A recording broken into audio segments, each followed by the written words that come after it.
او چې څونه الله ته نږدې کېږي دونه په تکلیف کې مبتلا کېږي. ولې به مبتلا کېږي؟ حقیقت حال دا دی، بار بار زه وایم چې کوم ځای کې ګلابي او ګلاب د هغې خوشبو څونه سیوی په هغې کې بغنې دونه سیوی تا به سکونډي را سکونډي داسې په اسانه خو نه شي کېدی که نه، ډېر مشکل کار دی.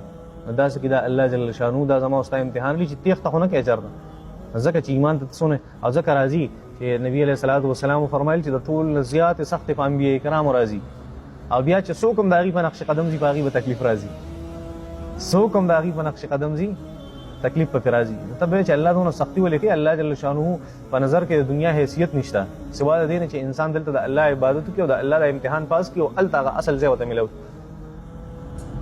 پوهېږې د محنت ځای دی او د نتایجو ځای نه دی د دنیا.